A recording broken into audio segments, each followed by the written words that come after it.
You know, I've been reading a lot of cultivation novels in the past few years. Reverend Insanity, Renegade Immortal, My Martial Spirit is an Nanobot, and although between those three the quality scales depending on what you rate it for, there's one question that's always in the back of my mind when I read these novels. What is fate? Where is heaven? Now, that may sound like an ambiguous question, especially to ask about a cultivation novel because fate in most novels are somewhat different from another or don't even play a role at all. And to be fair, that's always one point that's always stifled me. Like, what does the heaven even have in store for the MC? Like, don't you see that the MC is literally blitzing in power and speed compared to compared to the rest? Compared to all his companions and all the other cultivators, this dude's blitzing in power and speed like no other. Did heaven predict this? Will it intervene? Or maybe heavens did bless the MC with a system and gave him a dual cultivation trait. I don't know, I just can't wrap my head around it until I read a Regressor tale of cultivation. Now, we're not gonna be talking about the heaven part today. That's gonna be a whole nother video on itself. And I have a whole big theory on what heaven is. But there's also some novels, I'm not gonna say most novels or plenty of novels, but there's some novels that do tackle fate. So I'm not gonna claim that there ain't no novels that don't tackle fate, but they don't do it like a Regressor tale of cultivation. So specifically in this video today, I'm gonna be talking about the beginning part of his 9th cycle. Now, if you don't know what a cycle is, the dude's a regressor, and every time he regresses back, that's considered a cycle. So if he dies 15 times and this is 16th time back, it's his 16th cycle. Now, the reason why I'm explaining the beginning part of the 9th cycle is because at the beginning part of that cycle, the Mad Lord dropped some tad bits of information of fate that got me a little curious. So if you do like videos like this, make sure to like, comment, subscribe, and leave down some suggestions on some videos that y'all like to see. And anyways, let's just jump into it already. Now, I just have some notes and stuff like that I have up on the screen so I could be able to go through it in order. I do recommend that you read the novel first in order for you to understand the context, but I try to write down my notes to give as much context as possible. So while I'm yapping about this, I won't leave out any important details. So let's start off with the 9th cycle, which is chapter 75 specifically. And it starts out with Seal opening his eyes in a familiar forest every time he responds, anytime he goes through a life cycle. He quickly uses the water spell to put his colleagues to sleep, and then he hurriedly deals with the massive headache that he has because of his overly large consciousness in his body. The best way to explain this is think of the brain as a suitcase and his consciousness as a bunch of contents that go inside said suitcase. His suitcase is basically overstuffed with too many contents ready to burst open in any moment. So he does the best thing he can do, and that is using the hidden consciousness technique that he learned from the Mad Lord in one of his old cycles to suppress and compress his consciousness inside of his brain, but that made the pain even worse. So he hurriedly ran to a yellow bamboo root that he found, ate it, and that yellow bamboo root was filled with spiritual energy. He instantly circulated his energy until he was at the 5 energies converging at the origins realm, achieving perfect harmony in the upper, middle, and lower dantians. Now, you might be like, okay, how did the dude break through multiple realms? Now, if you watch my martial realm cultivation video on this novel, which I do recommend you watch, I explained all the martial realms before the manifestation part, and how did this dude break through 4 different martial realms in a span of 1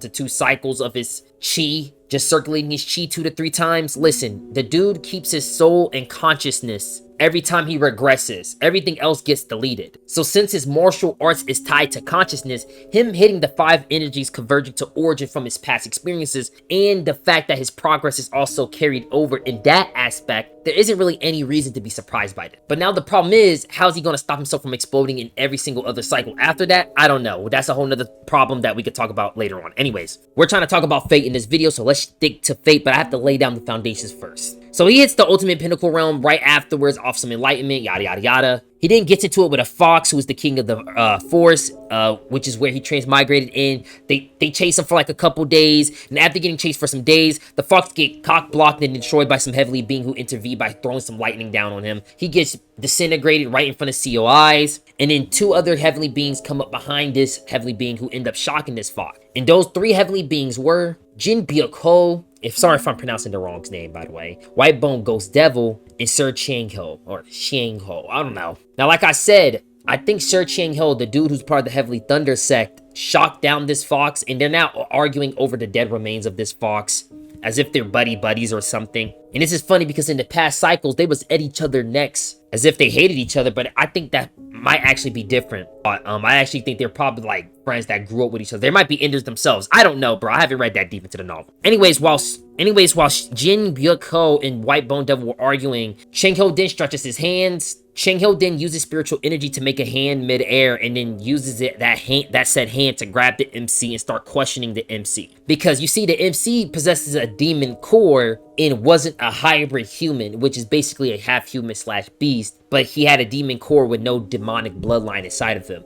But a lot of the people, well, a lot of cultivators, if not most cultivators, besides probably the Mad Lord, haven't seen cultivators in him and Seal's realm yet. They haven't seen the people in the 5 energies converging at origin realm, whatever that fucking realm is called. There's not a lot of beings who ever hit that in history, probably a handful. So most cultivators, if not all cultivators, don't even know this certain realm. So for them to confuse him as a half demon, half beast, or a half human, half beast, I mean, that's the best guess they can give. But I digress. Seal then explains his situation to them, how he even got into the forest to begin with. And while he's explaining all of that and why him and his colleagues is in the ascension path in the first place, suddenly an energy fluctuation goes off. There's a snake trying to suck up most of his co-worker's blood, but like I said, like Sir Chang-Hyo did to the fox, he shocked down the snake with some lightning, easily killing it. Just like before in the past cycles of Seal's life, Section Chief Jiang Myung-hoon, Deputy Manager Kang Myung-hee, and Chief Oh Hyun-seok. I'm sorry if I butchered these names, I am so sorry. They were each seized by Jian Byuk-ho, White Bone Devil, and Sir Chang-Hyo respectively, just like his past life.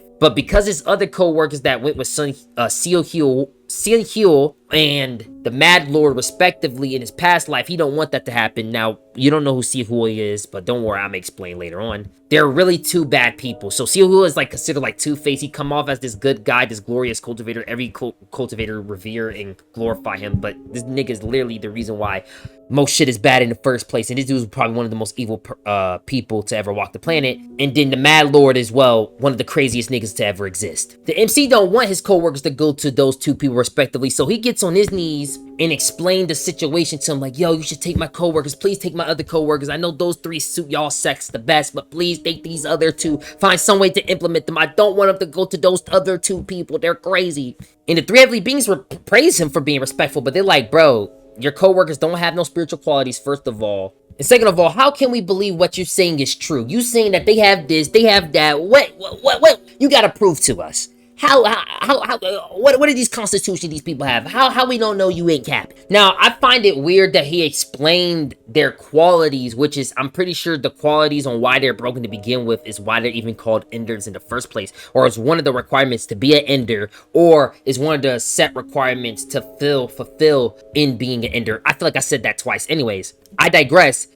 Later on, Seal gets like a vision from like this past cultivator from 100,000 years ago, saying that if somebody fulfilled the requirement to become an ender, to never give up or tell your trait or anybody else's trait about the thing that makes you an ender in the first place, bro. Don't give it up, because it will find you throughout the whole 3,000 worlds. But he just gave up to these cultivators their special talents or traits. I don't know if that count as them giving up their inner trait, or it has to be the MC specifically telling the in-depth information of his specific inner trait. I don't know, but I don't know if this is gonna come bite him back in the butt, but who knows. At the time I'm recording this, nothing has happened to my boy from saying this, but if I wouldn't be surprised if something happened to him for him to do this. I don't know why he would do this. But like I said, they think he was capping because this sounds too good to be true, bro. These 3 people that we just snatched up all suit our sect, and now you're telling us that these other 2 people have crazy physiques too? There's no way. They think he was capping, and I would too. But then Kim Yoon, one of his co-workers, awakened her consciousness, which should be a good thing because that means the MC wasn't lying all along.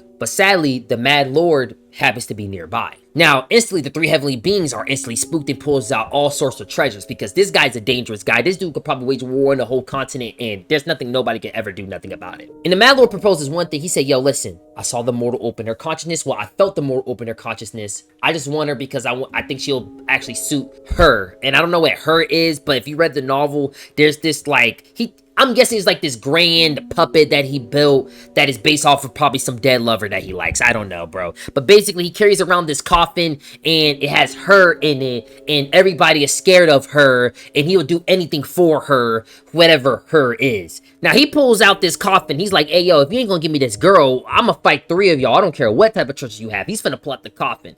And right when he's finna open it up, guess who else awakens, quote unquote? Hiseo, or however her name is. one of Seal co-workers who awakens some type of special bloodline while the four of the heavenly beings are fighting. So now the Mad Lord's like, oh hell no. Now he makes up his mind even more. Now he's like, you know what, I'm finna crash out. I'm finna open up this coffin. She's finna come out and her is gonna fight you three of you guys, and I'm gonna sit back and watch and sip on some lemonade until he shows up. Now you might be like, who is he? Seal Heel, however you pronounce that freaking Sea Dragon King name. The Prince in Shining Armor pulls up. Now I know y'all might be thinking, okay, I'm taking a long time to get to the fate part. I'm telling you right now, I have to set everything up so you could be able to just imagine the scene. I'm definitely not stretching this out because of runtime. Anyways, like the Chad he is, like the Giga Chad he is, the Sea Dragon King, woo, he's gonna save us all. The three other heavenly beings, like the White Bone Devil, Sir Ching Ho, Jin Byuk, they all glazing him and whatever. The Mad Lord spitting trash on his name. He hates Seal Heel because he's blaming this guy for most of the events that happened in the Cultivation World. Why the Cultivation World is trash. He calling them Two-Face. Now, it's crazy for the Mad Lord to say this because literally the cycle before this, Seal Heel kind of finessed our MC by teaching him a technique in order for him to turn into like this, basically this elixir that his people could absorb, basically. He was basically hurting the MC as livestock, and the MC didn't even know it this whole time. He thought that Seal Heel was trying to teach him a crazy bloodline technique that is from like his clan's vault, thinking he was nice, but it turns out nope, Seal Heel was literally hurting this man as livestock the whole time, bro. So yes, this dude is two-faced. Anyway, Seal Heel then proposes the agreement. He's like, okay, how about this? Let's not fight during the Ascension path, especially while the Ascension is happening. We each take a certain disciple that suits ourselves and we move on our merry way. Agree? All the heavenly beings then come to agreement saying, okay, fine, we'll do that. Even the Mad Lord agrees, stating that he has to finish her, so he don't want to do anything risky that could mess up that progress, whatever that means. The beings then take the MC colleagues and then he is left with his sworn brother Kim Hoon and the Mad Lord trying to take Kim Yoon. I'm sorry, the names sound like I'm saying the exact same names. I'm sorry, I'm pronouncing the Korean names wrong. I'm sorry, guys. Y'all ain't leave all the pronunciations. Yeah. Now our MC is confused because the exact same thing happened at the end of the day. He tried to prevent the two colleagues that he didn't want going to the worst people. They went to the worst people again. He couldn't help but question what was happening. Why did things turn out like this? Even though he tried to prevent Seal Heel and the Mad Lord from taking his co-workers, they still ended up in the exact same hands. And even though the course of events was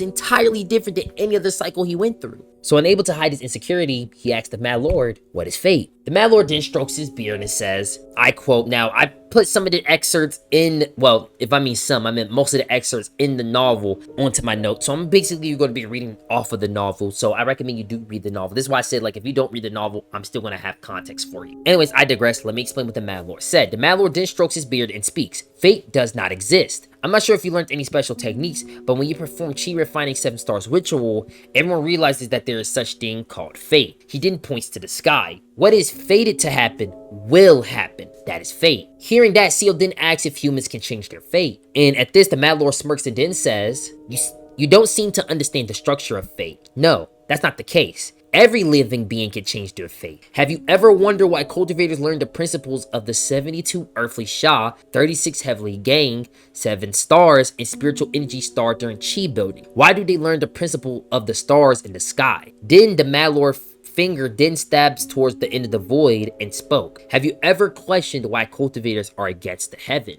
Now, Seal then responds to the question saying that it's obvious because cultivators try to defy the lifespan given by heaven. So basically what he's trying to say is the heavens give them a set lifespan and that's their fate. And then the cultivator has to try to do things to increase that lifespan, which is cultivating, getting, rare treasures, using rare treasures and herbs to increase their cultivation. Therefore, that's defying their fate. And I like that the author points this out because this is how basic it is in most other cultivation novels. All they do is the heavens give them a certain amount of lifespan. You only have 200 years to break through the core formation realm or you're dead, GG's, and then you're never in the reincarnation cycle. They try to gain more lifespan by cultivating. They break through that next realm. They gain 1,000 more lifespan and now they're cooling until, well, their lifespan is close to ending and then they have to hurry up and break through to the next realm. It's a never-ending grinding anthill loop. But that should be the inherent core part of cultivation. And so Seal hearing that question, so Seal isn't even wrong for his guess. Technically, I'll say he's even right. But then the Mad Lord proposes an even more interesting question. Then why can cultivators defy the lifespan fate given by the heaven? Now, Seal hearing that didn't even have an answer for it. He never even thought about it before. The Mad Lord then draws in the air using pure spiritual force using his fingertips and speaks. He then says, you poor thing, let me then explain to you the structure of fate, as she also suggests. which he also implies that she told him that, but I didn't hear her talk. I don't know what type of being he has in his coffin anyways. Now, this is probably one of the best lore dumps or info dump, whatever you want to call it, I have ever read in any Cultivation novel. This is what made me realize that this novel is on a whole different playing field than any other Cultivation novel. Okay, enough fanboy, let me explain the Mad Lord thought. He then proceeds to tell the MC this. As the most basic example, from the moment a human is born, they are continuously drawn towards death, which is the force of attraction of their fate. Right, so imagine 2 dots right here and then a line. Actually, you know what? I could pull up a whole example. This is the basic structure of life. It starts here and ends there. So it starts at that left endpoint, it ends at that right endpoint. The slight differences in each being's lifespan introduce changes in fate. Let's just say this line, so the line in the middle starts with the line that connect the 2 dots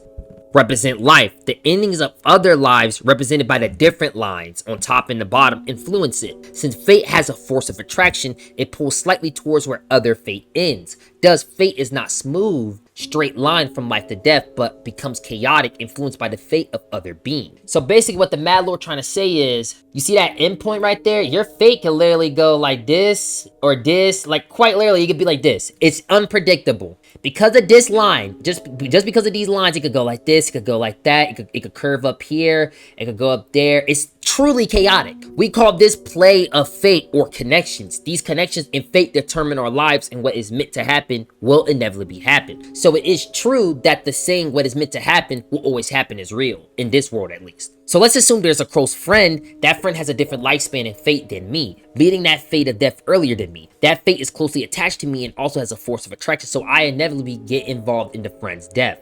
But hearing that, CEO couldn't help but to ask, does that mean that events unrelated to death are also fated to happen? And then the Mad Lord proceeds to say, no, there are no events in this world that are not related to birth and death. Do you know how many lives are born and die in the air that we breathed, even in a single moment? I may have explained fate using simple lines, but the cycle of birth and death and fate is so complex and endless that it can never be simply expressed.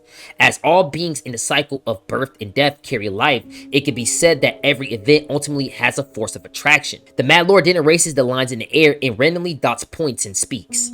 Following these forces of attraction in life, every being embarks on a long and short journey. The Mad Lord starts connecting the points from the Mad Lord starts connecting the points from the first one, and eventually all points are connected, forming a complex and intricate trajectory. After this process is complete, he then asks Sia what he thinks of looking at this. So let me try to recreate this, and I want you to see what you think. So this is somebody's fate right now. I connected all the dots that I had. If you was paying closer attention a couple seconds ago, you saw I had a whole bunch of black dots, and now I connected it together. This is basically what CO sees. Now, CO first thought was a whole bunch of child scribbles, but he wouldn't dare to say that to the Mad Lord, so he just said he didn't know and just shrugged his shoulders. But then the Mad Lord then drops a bombshell not only on me, but on CO. Now, when I was reading this, I was like, oh my god, bro, this is peak. Everything makes sense now. But before I even explain the bombshell, I have to explain the cultivation system first. So allow me to explain. The chi refining stage, which is the first stage of cultivation for most, consists of 14 stars. The moment a cultivator activates any one of these stars, they are considered a chi refining cultivator. In this realm, you'll be doing 14 different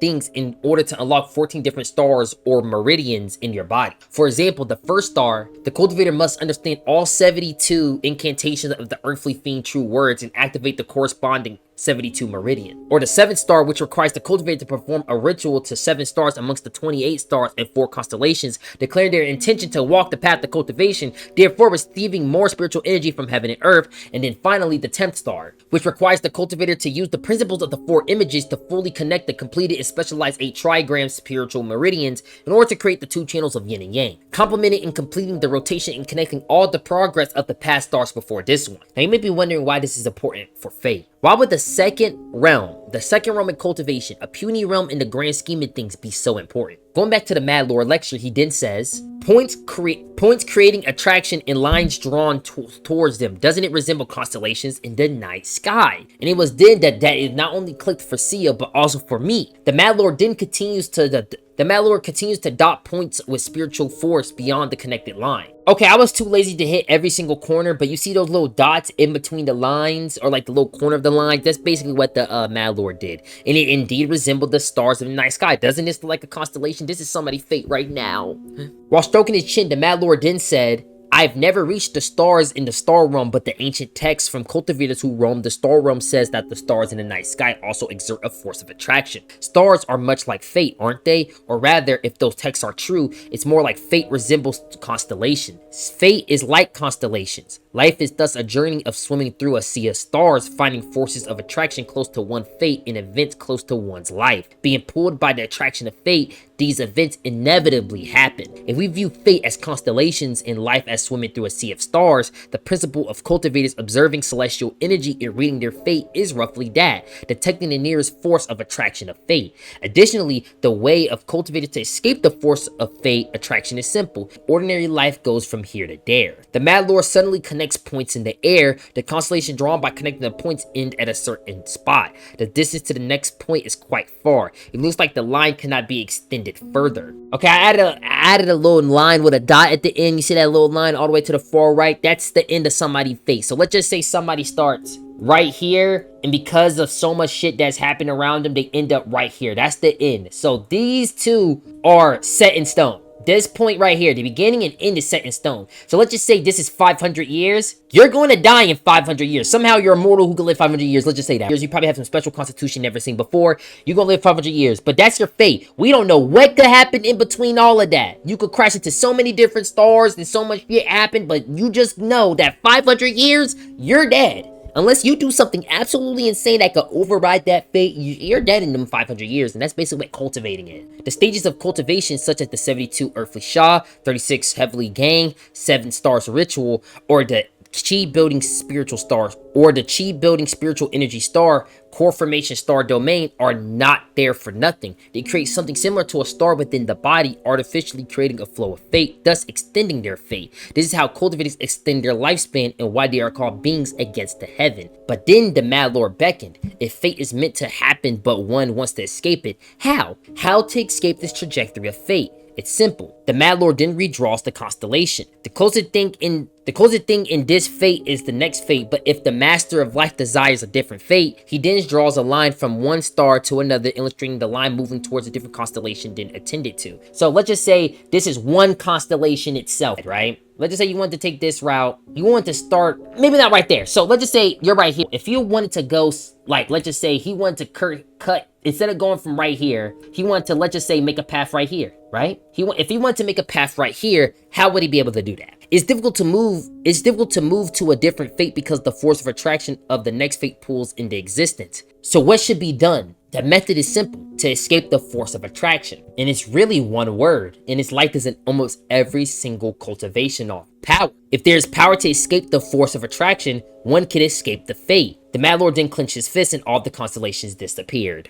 If you can't change fate, it's evidence of your weakness, overwhelming power to escape the force of attraction of fate, and the bone-grinding effort to escape the force. With just these two, we can reach a different fate than the one predetermined. Things that are meant to happen will happen, but depending on the effort of the being, we may not suffer from those inevitable events. He didn't proceed to go crazy, and our MC and our sword brother then thrown through a portal. I don't know. I don't know what's with the Mad Lord problem. But if I have to be truthfully honest, this has to be one of the best interpretations of fate I've ever seen in a cultivation novel, ever since Renegade Immortal and the whole 3-question bullshit. You know, when Lin Qian Mei asked him, oh yeah, Wing Lin, what is heaven, what is fate, and what is after heaven, whatever those 3 questions were. Now, if you want me to talk about fate and how that is in the origin verse, because that is something way deeper and way different, let me know in the comic books, because where I'm at in RTOC is not as deep as Renegade Immortal, which I'm on chapter 92, by the way. I'm not really that deep into it. Who knows how deep fate is by chapter 3 to 400, when niggas are heavenly beings or whatever immortal realm is there, when niggas is literally moving stars and planets with just their mere eyes. Niggas are looking at a star and just like, I'm gonna move it right there, and it just moves right there off of intention. It makes me wonder how broken the cultivators are, which leads me to one of my theories. Is there a cultivator controlling heaven? Like, is there an overarching cultivator or a council of niggas controlling the world or the 3,000 worlds, and the cultivators don't even realize it? Kind of like how the Heavenly Court is in Reverend Insanity, or at least from what I've heard of them. It would be kind of crazy if that's the case, because it's not just like how every other cultivation novel is, where heaven is like a set system. Like, think of it like a coded system that who God knows what coded it. Could be Pangu splitting his fucking sword down the middle of the universe, the primordial chaos, and create the fucking 3,000 worlds. I don't know if they're gonna do it like this, like how it is in Desolate Era. Sage Monarch, I think, did this. But I heard that one of my commenters say that not Nua, but Pengu is in it, although he goes under a different name. So they are doing the whole 3000 world. So I'm expecting Nua reincarnation to be very important in this world. And if that is the case, that would be kind of crazy, because that means somebody was walking over him doing his 7th ritual, which means, well, not means, but that actually gives a reason on why he couldn't pass the 7th ritual, even if his life depended on it, literally. But that also begs the question, why didn't the entity let my boy pass? Does he know that the MC is a regressor? Does he know that the MC is a group full of enders? Or is the entity suspecting that the MC and his group of colleagues are enders, and he's just doing certain shit just in case, you know what I mean? And not knowing that the MC is actually a whole regressor out here going through multiple cycles. I don't know, it's just a little theory of mine. Hope you guys enjoyed this little like yap session. It's your boy Boofy, aka Boopak. I'm out. Peace.